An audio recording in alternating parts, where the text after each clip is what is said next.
पूज्य गुरुदेव भगवान कबीर परमेश्वर आप और हम सभी आत्माओं को सद्बुद्धि बख्शे, हमें इस भक्ति मार्ग पर संघर्ष करने के लिए शक्ति बख्शें, अपना विशेष आशीर्वाद बख्शें, हमारा ज्ञान योग खोलें, दिव्य दृष्टि खोलें हमारी, जो हम इस ज्ञान को आधार बनाकर काल लोक के कष्टों से डरकर अपनी भक्ति को सफल करें, अपने मनुष्य जीवन को सफल करें, जो मनुष्य जीवन सिर्फ और सिर्फ परमेश्वर की प्राप्ति के लिए मिलता है, पांचवी मुक्ति सनातन परम धाम को जाने के लिए मिलता है।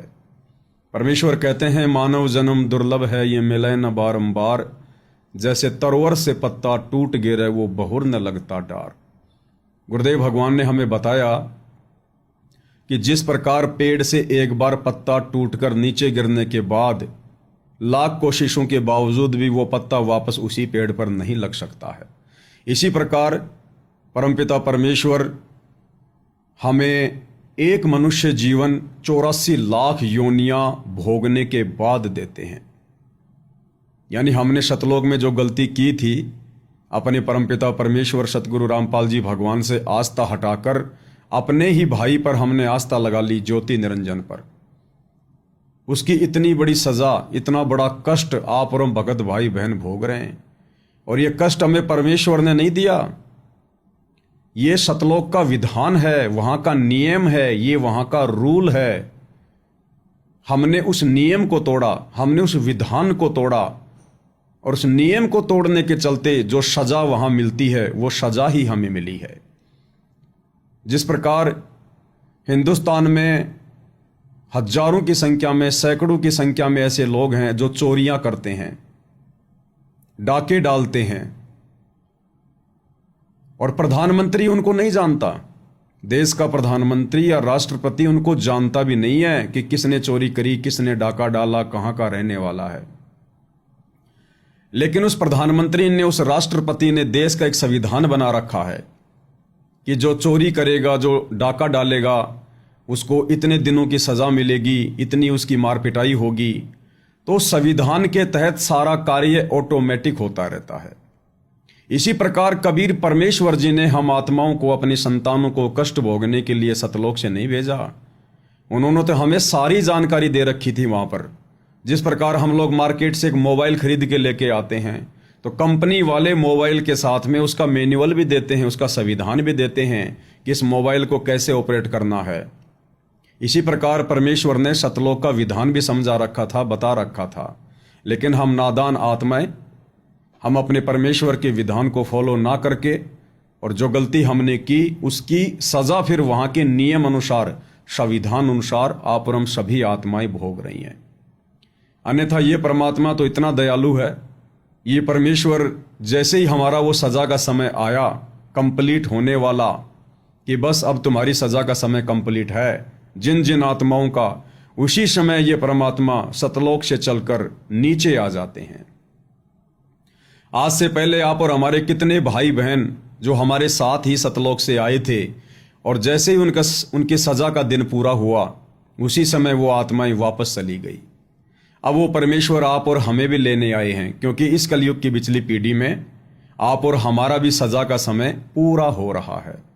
अगर हम इसी प्रकार मर्यादाओं में रहकर गुरु को इष्ट मानकर अपनी भक्ति करते रहे तो भाई और बहनों, दास कई बार साथ संगति में जिक्र कर चुका है कि सतलोक से हमें नीचे भेजते वक्त परमेश्वर ने हमारी सजा का समय भी निश्चित कर दिया था कि तुम्हें वापस कब सतलोक आना है, कब तुम्हारी सजा खत्म होगी। कुछ एक नादान भगत भाई बहन दास से फिर सवाल करने लगे थे, व्हाट्सएप पर मैसेज भी करने लगे थे कि भगत जी हमने तो कभी गुरु जी के सत्संगों में सुना ही नहीं, अगर आपने सुना है और आप कह रहे हैं तो हमें वो सत्संग सुनाइए।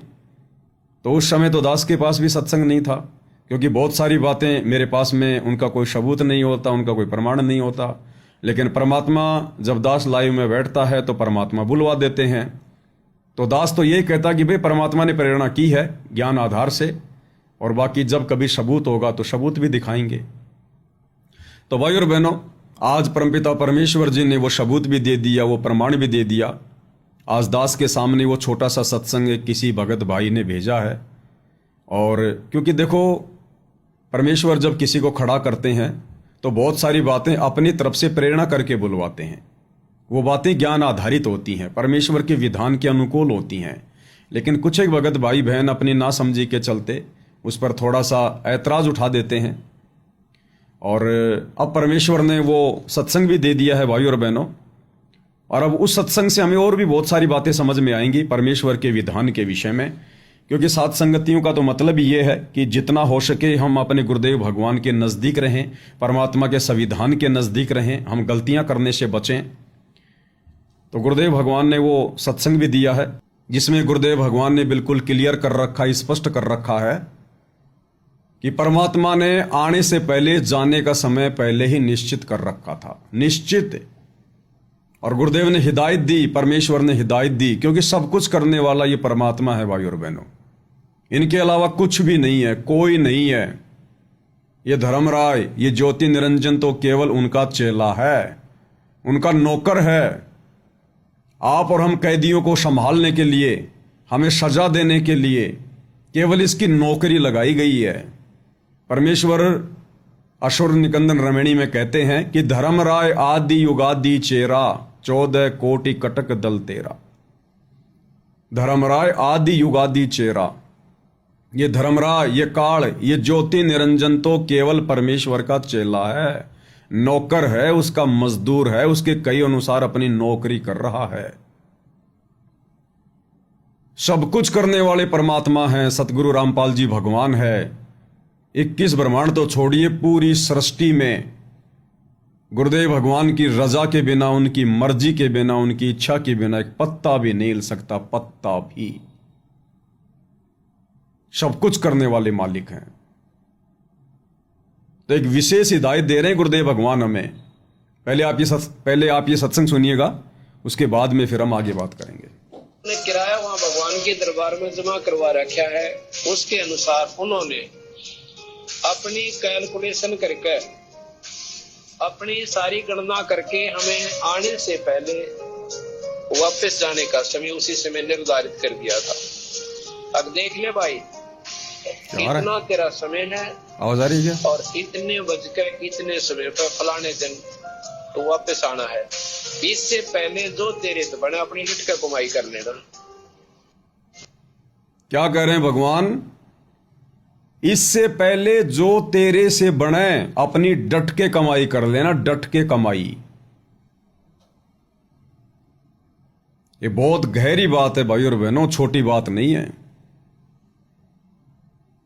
और इसमें यह शंका मत करना, क्योंकि दास को परमात्मा साथ साथ सारी प्रेरणाएं करते हैं, क्योंकि काल भी अपना दिमाग बराबर दौड़ाएगा इसमें, बराबर कि नहीं भगत जी ये वाला सत्संग तो जब हम 21 ब्रह्मांड में आ गए, काल के हत्थे चढ़ गए, और ये काल जब हमें मनुष्य शरीर देता है, जब हम धर्मराज के दरबार में जाते हैं, और धर्मराज जब हमें एक मनुष्य जन्म देता है 84 लाख योनियां भोगने के बाद, ये तो उस समय के लिए कहा गया है कि भाई देख, अब तेरे को पृथ्वी पर भेजा जा रहा है, तेरे को मनुष्य जन्म मिलने जा रहा है, और ये मनुष्य जन्म बड़ा अनमोल है, और तेरे पाप और पुण्यों के आधार से तेरी किस्मत बना दी गई है, तेरा भाग्य बना दिया गया है। और उस पृथ्वी पर जाकर तूने जितनी कमाई करनी है भाई कर लेना, उसके बाद तुझे मौका नहीं मिलेगा। तो काल प्रेरणा करेगा कि भगत जी ये तो 21 ब्रह्मांड के लिए है। अरे 21 ब्रह्मांड में हम क्या करेंगे ये कमाई करके? हमें गुरुदेव भगवान 21 ब्रह्मांड की कमाई थोड़े करवाते रहेंगे कि धर्मराज के दरबार से नीचे पृथ्वी पर आओ, यहां पर भक्ति करो, ऊपर के लोकों में खर्च करो, उसके बाद फिर 84 में जाओ, फिर नरक में जाओ, फिर मनुष्य जन्म प्राप्त करो। सत्संग कोई 21 ब्रह्मांड का भगवान नहीं कर रहा, सत्संग धर्मराय नहीं कर रहा, सत्संग ब्रह्मा विष्णु महेश नहीं कर रहे। सत्संग कौन कर रहे हैं? गुरुदेव भगवान, सतगुरु रामपाल जी परमेश्वर। तो परमेश्वर हमें कहां का संविधान बताएंगे, कहां का विधान बताएंगे? अरे 21 ब्रह्मांड की जानकारी तो यहां साधु संत महात्मा दुनिया भर के बैठे हैं, गांव गांव में सब लोग दे रहे हैं, ब्रह्मा विष्णु महेश की जानकारी, बैकुंठ की जानकारी, स्वर्ग की, नरक की, महास्वर्ग की, सबके पास में भरी पड़ी है। ये परमेश्वर आके हमें कहाँ की जानकारी देगा? हमने सबसे बड़ी गलती कहाँ की थी और वहां जाने के लिए हमने किस कदर कमाई करनी पड़ेगी। तो गुरुदेव भगवान सतलोक के राजा सतगुरु रामपाल जी परमेश्वर हमें सतलोक जाने की बातें कह रहे हैं कि परमात्मा ने तुम्हारे ऊपर दया बख्शी है, रजा बख्शी है और तुम्हारे आने से पहले जाने का समय निश्चित हो चुका है। इस बीच में तुम लोगों ने जितनी कमाई करनी है कर लो, जितनी कमाई करनी है कर लो। अब ये बात क्यों कह रहे हैं गुरुदेव भगवान हमें कि इस बीच में, यानी जब तक हमें मनुष्य शरीर प्राप्त है इस धरती पर, तब तक जितनी कमाई करनी है कर लो। जो गुरुदेव भगवान ने हमें भक्ति दे दी, जो कमाई करने का तरीका बता दिया, अब ये क्यों कह रहे हैं हमें गुरुदेव भगवान? तो भाई और बहनों, ज्ञान आधार से ही विचार करना पड़ेगा, निर्णय करना पड़ेगा हमने। अन्यथा ये परमात्मा तो इतना समर्थ है, इतना सक्षम है, ये तो एक सेकंड में हमारे को सतलोक ले जाकर बैठा दे। फिर ये कमाई क्यों करवा रहा हमारे से? भाई गुरुदेव तो समर्थ है ना, उन्हें तो कोई आवश्यकता नहीं है ये कमाई करवाने की। वो हमारा बाप है, हमारा पिता है, उसको कौन रोक देगा यदि वो हमें अपने साथ ले जाना चाहेंगे तो। लेकिन यहां ये बात गुरुदेव क्यों कह रहे हैं, इसके पीछे भाई और बहनों गहरा रहस्य है। और जब तक ये बातें हम भाई बहनों तक नहीं पहुंचेंगी, हमें नहीं पता चलेगी, तब तक हम उस लगन के साथ में कमाई भी नहीं कर सकते, हम गफलतबाजी भी करते रहेंगे। इसलिए परमात्मा ने साध संगतियां रखवाई हैं, क्योंकि ये भक्ति का सिलेबस बहुत लंबा चौड़ा है, बहुत लंबा चौड़ा। और गुरुदेव भगवान हर पॉइंट के ऊपर फोकस नहीं कर पाते हैं, उनके पास इतना समय नहीं होता है। इसलिए परमेश्वर ने साध संगतियां रखवाई। और दूसरा कारण सारी बातें ना बताने का यह भी है कि थोड़ी बहुत सेवा का टुकड़ा, ज्ञान चर्चा का टुकड़ा, गुरु महिमा का टुकड़ा गुरुदेव भगवान आप और हम कुत्तों को भी डाल देते हैं, ताकि हम अपने गुरु की महिमा करें, ज्ञान चर्चा करें, भक्ति मार्ग पर दृढ़ हों। हमारे शुभ कर्म बनवाने के लिए, हमारे अच्छे कर्म बनवाने के लिए परमेश्वर साध संगति का टुकड़ा कलयुग की पिछली पीढ़ी में डाल देते हैं। अब ये बात क्यों कही गुरुदेव ने, ये बहुत विचारणीय विषय है भाई और बहनों। और इन सब बातों पर चर्चा करने के लिए ही परमात्मा आप और हम भाई बहनों को साध संगति में इकट्ठा करते हैं। और इसीलिए कहते हैं कि साध संगति हरि भक्ति बिन कोई न उतरे पार, निर्मल आदि अनादि है गंदा सब संसार। साध संगति और हरि भक्ति बिन। अब भाई और बहनों, हरि का तो हमें पता चल गया कि हरि कौन है। हरि कबीर जी, और कबीर जी वर्तमान में धरती पर सतगुरु रामपाल जी। तो ये तो हो गई हरि भक्ति। अब हरि भक्ति के अलावा ये साध संगति क्या है? उस हरि के बच्चे, हरि के भगत आपस में मिल बैठकर उस हरि के द्वारा, गुरुदेव के द्वारा बताए गए पॉइंटों पर, सत्संगों पर चिंतन मनन करें, मंथन करें, ज्ञान चर्चा करें और अपने आप को दृढ़ करें। इसलिए कहते हैं साध संगति हरि भक्ति बिन कोई न उतरे पार, निर्मल आदि अनादि है गंदा सब संसार। अब इसका मतलब यह भी नहीं है कि भाई पवनदास लाइव आएगा तो ही साध संगति होगी, तो ही साध संगति मानी जाएगी, इसी के लिए गुरु जी कह रहे हैं साध संगति। नहीं, आपने उपदेश ले लिया, आपकी भगतमती ने उपदेश ले लिया, आपके परिवार में 2-4 आपके बच्चों ने उपदेश ले लिया, माता पिता ने उपदेश ले लिया, मान लो आपका पूरा परिवार उपदेशी है, या आपके परिवार में 2 लोग उपदेशी हैं, 4 हैं, 5 हैं, और आप लोग अपने घर पर बैठकर जो परमेश्वर की चर्चा करते हो, गुरु जी के विषय में चर्चा करते हो, सत्संगों पर चर्चा करते हो, एक दूसरे की शंकाओं का समाधान करते हो, वो भी साध संगति है। साध यानी भगत और संगति यानी आपस में चर्चा। 2 भाई बहन आपस में बैठकर अगर चर्चा करते हैं तो वो भी सत्संग है, वो भी साध संगति है। और ये सात संगतियां परमेश्वर ने इसीलिए आप और हमें दी है ताकि हम ज्ञान से दृढ़ हो सकें। तो ये बात क्यों कही गुरुदेव ने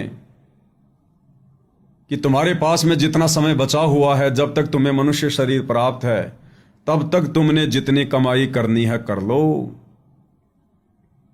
क्योंकि भाई और बहनों, इसी भक्ति कमाई के आधार से जो वर्तमान में आप और हमें गुरुदेव भगवान ने दी है, सतनाम की कमाई, सार नाम की कमाई, सार शब्द की कमाई, गुरु जी की सेवा, गुरु जी को भोग लगाना, विधिवत आरती करना, उनकी महिमा करना, इसी कमाई के आधार से हमें सतलोक में स्थान मिलेगा, सतलोक में जगह मिलेगी। एक तो नॉर्मली जैसे हम सतलोक में जाएंगे तो परमात्मा सतलोक में रखेंगे हमें, और एक यहां पर की गई भक्ति कमाई के आधार से परमात्मा उच्च पद प्राप्त करवाता है, सतलोक में भी उच्च पद प्राप्त। जैसे स्कूल में बच्चे पढ़ते हैं, कौन बच्चा किस स्तर की पढ़ाई पढ़ रहा है, कौन बच्चा किस लेवल की पढ़ाई पढ़ रहा है, कितने नंबरों से पास हो रहा है, कितने उसके अंक आ रहे हैं, कौन सी डिवीजन ले रहा है, उसी आधार से फिर फील्ड में उसको नौकरी मिलती है। अगर कोई थर्ड डिवीजन से पास हो रहा है, सेकंड डिवीजन से पास हो रहा है, तो छोटा मोटा कोई फौज पुलिस में लग जाएगा, कोई चपड़ासी बन जाएगा, कोई बाबू बाबू बन जाएगा, कोई जो है वो कलरक बन जाएगा, कोई बस का ड्राइवर बन जाएगा, कंडक्टर बन जाएगा। और दूसरा बच्चा फर्स्ट डिवीजन आ रहा है, मेरिट में आ रहा है, अखबार में उसका नाम आ रहा है, वो बच्चा लेक्चरर बनेगा, वो प्रिंसिपल बनेगा, कोई बड़ा अधिकारी बनेगा, आईएएस बनेगा, आरएस बनेगा, जिला कलेक्टर बनेगा। अब उस चपड़ासी के जीवन में, जिला कलेक्टर के जीवन में और सुविधाओं में रात और दिन का अंतर है, रात और दिन का अंतर। इसी प्रकार भाई और बहनों, आप और हमें सतलोक में, वर्तमान में धरती पर गुरुदेव ने हमें जो भक्ति दी है अनमोल, हम जिस भाव से, जिस श्रद्धा से, जिस लगन से, और जितना गुरुदेव भगवान ने हमें बताया है, उस आधार से यदि हम भक्ति करेंगे, वो अंक प्राप्त करेंगे, वो ग्रेड प्राप्त करेंगे, तो भाई और बहनों हमें सतलोक में उसी हिसाब से पद प्राप्त होगा, उसी हिसाब से। अब फिर यहां पर काल प्रेरणा से काल मन में शंका उठा देगा कि गुरुजी तो कहते हैं कि सतलोक में कोई अमीर नहीं, कोई गरीब नहीं, कोई ऊंचा नहीं, कोई नीचा नहीं, कोई गोरा नहीं, कोई काला नहीं, कोई निर्धन नहीं, कोई धनी नहीं, वह तो सब समान है, एक समान, सबको सुविधा प्राप्त है, एक समान। भाई और बहनों, दास पहले भी कह चुका है, और अब तो आप भाई बहनों को भी गुरुदेव के ज्ञान आधार से समझ में आ रहा होगा कि सतलोक फाइनल मोक्ष प्राप्त लोक नहीं है। सतलोक से ऊपर तो और लोक हैं, 3 लोक। सतलोक तो केवल एक बेसिक चीज है, ऊपर के लोकों की तुलना में सबसे नीचे का लोक है अविनाशी। वहां जाने के बाद भी मृत्यु नहीं होती, कोई रोग नहीं होता, किसी चीज का कोई अभाव नहीं है। लेकिन भाई और बहनों, ऊपर के लोक वो उससे ज्यादा सुखमय लोक हैं।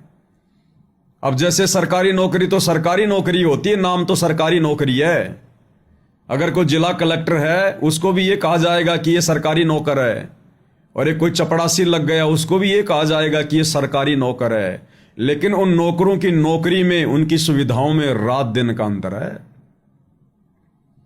इसलिए गुरुदेव भगवान ही सत्संग में कह रहे हैं कि पुण्यात्माओं, तुम्हारे पास ये मनुष्य जीवन है, ये कितने समय का है ये तुम्हें नहीं पता, इसलिए आंख बंद करके भक्ति कमाई कर लो, जितना हो सके उतनी भक्ति कमाई कर लो, वरना फिर सतलोक में भी फिर मुंह लटका के खड़े हो जाओगे।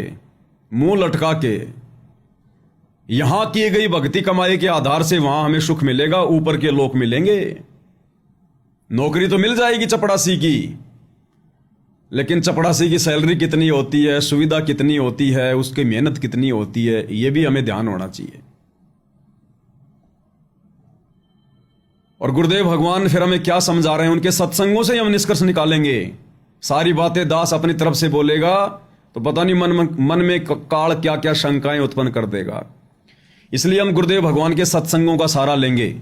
पहले ये वाला सत्संग एक बार हम फिर से सुनेंगे, जिसमें गुरुदेव भगवान हमें कह रहे हैं कि तुम्हारे आने से पहले जाने का समय निश्चित हो चुका है, निश्चित हो चुका है। अब बीच में परमात्मा एक प्रेरणा और कर रहे हैं ताकि किसी भाई बहन को शंका ना रह जाए कि ये तो 21 ब्रह्मांड के लिए कहा जा रहा है, कि धरती पर मनुष्य जन्म प्राप्त करने के लिए कहा जा रहा है कि जितनी कमाई करनी है कर लो, फिर तुम्हारा शरीर छूट जाएगा। ये धर्म राय को सारा सब कुछ हिसाब किताब करने का ये आदेश कहां से मिलता है? क्या धर्म राय अपनी तरफ से सबका हिसाब किताब करता है? नहीं, वो तो पेन भी नहीं चला सकता, पेन भी। उसकी बही में, उसकी डायरी में ये कबीर भगवान सतगुरु रामपाल जी ऑटोमेटिक सबके कर्म कुकर्म सबका हिसाब किताब बराबर बना के रखता है। धर्मराय तो केवल उसको ओपन करता है, देखता है, और उसी आधार से सबको फिर स्वर्ग में, नरक में, 84 लाख में या मनुष्य जन्म केवल वितरित करता है, वितरित। हमें गुरुदेव भगवान ने गरुड़ जी की कथा सुनाते समय बताया है, और कबीर सागर के सरलार्थ में भी जब हम वीडियो बना रहे थे उस समय भी हमने पढ़ा, और विशेष संदेश में भी गुरुदेव ने गरुड़ जी की कथा का जिक्र किया है। जब गरुड़ जी को इस बात का पता चला कबीर परमेश्वर जी के द्वारा कि ब्रह्मा विष्णु महेश अविनाशी नहीं है, ये वो सब कुछ नहीं कर सकते जो पूर्ण परमात्मा कर सकता है, तो आपस में उनकी खींचातानी हो गई। काफी लंबा उनका प्रकरण चला। अंत में ब्रह्मा विष्णु महेश ने हार नहीं मानी और कहा कि गरुड़, तू हमारी परीक्षा ले सकता है कि हम परमात्मा है या नहीं है, हम जो चाहें सो कर दें। तो गरुड़ जी ने यह बात अपने गुरु से कही, क्योंकि कबीर परमेश्वर उसके गुरु बनकर गए थे, जैसे आज आप और हमारे गुरु बनकर आए। तो कबीर परमात्मा ने कहा कि ठीक है, मैं बांग्लादेश में, उस समय उसका नाम परमेश्वर ने बताया बंग देश, वर्तमान में बांग्लादेश, कि वहां पर एक ब्राह्मण का लड़का है, उसकी 12 साल की आयु है, उसके बाद उसकी आयु समाप्त है, उसकी आयु शेष नहीं है। और आप ब्रह्मा विष्णु महेश को बोलिए कि अगर आप समर्थ हो, परमात्मा हो, सब कुछ कर सकते हो, तो उस ब्राह्मण के बच्चे की आयु केवल 3 दिन की है, 3 दिन की। आप उसकी आयु बढ़ा दीजिए, मैं मान जाऊंगा कि आप परमात्मा हो। अब वो तीनों ब्रह्मा विष्णु महेश तीनों के तीनों धर्मराय के पास गए, धर्मराय के पास, और कहा कि हम तेरे दरबार में आए हैं और हमारा एक काम कर। बोला जी बोलिए। बोला ऐसे ऐसे एक लड़का है, उसकी आयु चेक करो कितनी है। तो धर्मराय ने अपनी डायरी खोली, बही खाता खोला, कहा जी उसकी तो 3 दिन की शेष है, और 2 दिन तो बीत चुके थे, वो तीसरा दिन था। बोला आज के बाद इसकी आयु शेष नहीं है। तो ब्रह्मा विष्णु महेश तो गलत फहमी में अपने आप को परमात्मा मान के बैठे हैं ना, सर्वे सर्वा। उन्होंने कहा कि हमारा आदेश है, इस बच्चे की आयु बढ़ा दो। तो धर्मराय ने कहा कि महाराज ये मेरे बस की बात नहीं है, किसी की आयु घटाना या बढ़ाना मेरे बस की बात नहीं है। मासा घटे ना तिल बदे विदाता लिखे जो लेख, और साचा सतगुरु मेट कर ऊपर मारे मेख। साचा सतगुरु वो नाराज होकर चले गए, नाराज होकर चले गए। उसके बाद गरुड़ जी ने कहा कि अब देखो कैसे इसकी आयु बढ़ती है, तुमने तो कोशिश कर ली। उसके बाद कबीर परमेश्वर जी ने उस बच्चे की आयु 100 वर्ष की लिख दी, 100 वर्ष की धर्मराय के कागजों में, और गरुड़ जी से कहा कि बेटा इसकी आयु मैंने 100 वर्ष की कर दी है। उस बच्चे को नाम दिया। फिर गरुड़ गया ब्रह्मा विष्णु महेश के पास कि क्यों भगवानों हो गए तुम तो फैल। अब देखो मेरे गुरुजी ने, गरुड़ जी ने कहा कि मेरे गुरुजी ने, कबीर जी ने इस बच्चे की आयु समाप्त थी, आयु बढ़ा दी 100 वर्ष की। अब उनको यकीन नहीं हो रहा उन तीनों को कि हम तो अपनी आंखों से देख के आए हैं धर्मराज के दरबार में, उसके डायरी में, और ये बच्चा जीवित कैसे है। तीनों देवता धर्मराज के दरबार में गए और नाराज हो गए। बोला, उस बच्चे की आयु तू तो कह रहा था भाई केवल 1 दिन की शेष है, चेक कर दोबारा। दोबारा धर्मराज ने अपनी डायरी खोली, भाई खाता खोला, तो उसमें तो 100 वर्ष आयु, 100 वर्ष, क्योंकि वेदों में लिखा हुआ ना कि वो कबीर परमात्मा अपने साधक की, भक्ति चाहने वाली आत्मा की, अगर उसके जीवन भी शेष ना हो, उसके प्राण भी शेष ना हो, और धर्मराज के दरबार में चला गया हो, परमात्मा वहां से छुड़वा कर उसको 100 वर्ष की आयु प्रदान करता है, 100 वर्ष की। तो ब्रह्मा विष्णु महेश बड़े नाराज हो गए कि हमारे कहने से तो तूने कुछ किया नहीं, अब इसकी आयु कैसे 100 वर्ष की हो गई। तो धर्मराज ने हाथ जोड़ लिए और कहा कि भगवान, ये मेरे बस की बात नहीं है, ये तो ऊपर से होता है, ऊपर से कोई परम शक्ति है, वही सब कुछ लिख कर भेजता है, मेरे बस की बात नहीं है, ना मैं घटा सकता ना मैं बढ़ा सकता, मैं तो उसका नौकर हूं, उसका चेला हूं। धर्मराय आदि युगादि चेरा, 14 कोटि कटक दल टेरा, और शत का राज धर्मराय कर ही, अपना किया शबे दंड भरी, कि मैं तो सत्य का राज कर रहा हूं, जो जैसा कर्म करता है और जैसा मेरे पास ऊपर से उस परमेश्वर का हुक्म आता है, आदेश आता है, मैं तो केवल उसकी पालना करता हूं। इसलिए भाई और बहनों, मन में कोई शंका ना हो जाए, सारा लेखा जोखा हर एक जीव का, क्योंकि हम सब आत्मा उस कबीर भगवान की हैं। धर्मराय से लेकर दुर्गा, काल, 84 लाख के प्राणी, हम इंसान, देवी देवता, सबका लेखा जोखा उस कबीर परमेश्वर के दरबार से, सतलोक से आता है, और वही तीनों लोकों में प्रवेश करके सबका पेट भरता है, सबका धारण पोषण करता है। ये काल यहां किसी को एक अनाज का दाना भी नहीं दे सकता, अनाज का दाना भी। तो ये सतलोक के विषय में कहा जा रहा है कि सतलोक से आने से पहले जाने का समय परमेश्वर ने तुम्हारा पहले ही निश्चित कर रखा है, और जब तक तुम्हें यह मनुष्य शरीर प्राप्त है, तुम्हें जो शत भक्ति मिल गई सतलोक वाली, गीता अध्याय 18 श्लोक 62 वाली, जितनी हो सके डट के भक्ति कर लो, सेवा सुमरण दान धर्म,